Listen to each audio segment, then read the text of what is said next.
Hello, I'm Tim Daniels from lapseoftheshutter.com, and today we're going to cover how to switch on Streetlights in Lightroom, which means we'll go from this to this.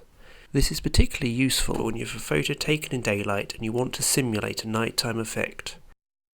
I've produced a number of free brushes and presets for use in Lightroom that take the guesswork out of producing this effect and help you to jump into using it straight away.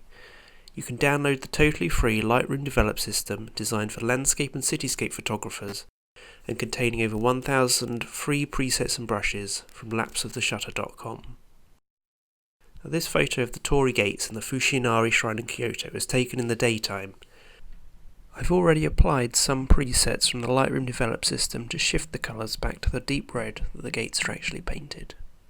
So to create the point source of light, you need to draw a small circular gradient that approximately covers the light source.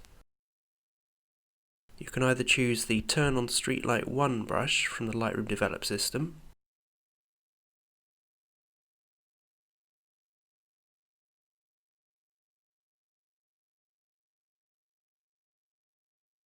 or manually push the temperature up to +100, exposure to +4, highlights to +100 and whites to +50. Then draw a small gradient over the point source of the light. The feather will need to be set for +100 and don't forget to check invert. Depending on what works best for the photo, you can then create 1, 2 or more increasingly larger and softer circles of light to simulate light fall off.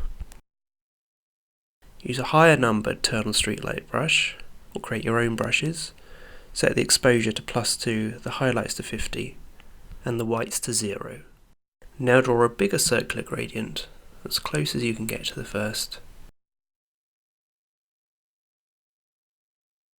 The trick to making this look real is to start with the point source of light, adding a tightly focused bright beam and working out to create the light spill using progressively larger, softer and less powerful gradients. I tend to use a circular gradient filter to create streetlights, as its regularity makes it much easier to create a realistic effect, although you can use the adjustment brush if you prefer.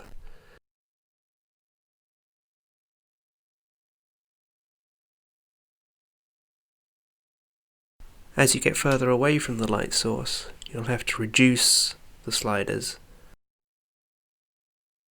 Take the exposure down to +1, the temperature to +75, and the highlights down to 25. As you reduce the values of the sliders, you can create bigger circular gradients.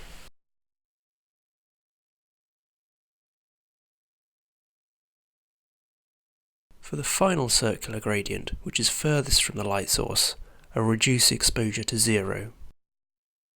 You can create as many gradients as you need to make the effect look realistic, remembering to reduce the active sliders the further the gradient is from the light source.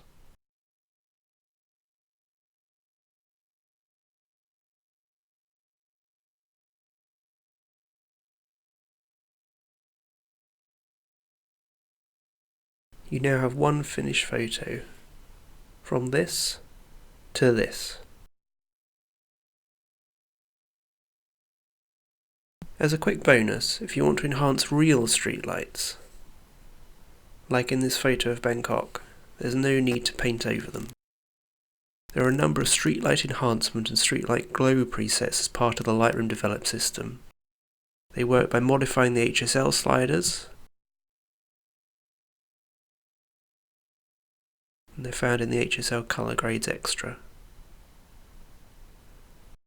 Add Streetlight Glow will add colour to the reflected streetlights in the cloud. Streetlight Boost boosts any streetlights in the scene.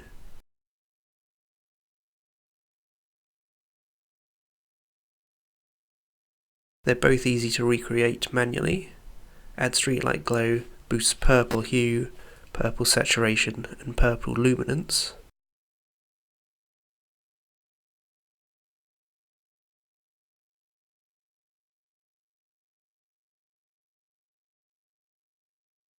Streetlight Boost boosts red saturation, orange saturation and yellow saturation, while reducing red luminance and increasing orange and yellow luminance.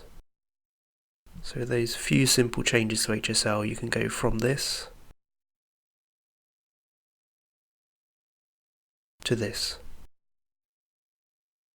This tutorial is part of a more in-depth text and video tutorial that you can find at lapseoftheshutter.com called How to Add Colour Depth Through White Balance, which is itself part of the free Landscapes Masterclass course. Take a look at lapseoftheshutter.com for more, where you can also download the free resources, the Lightroom Develop System, the Photoshop Landscape Colour Grades, and the Photoshop Colour Control Action Pack.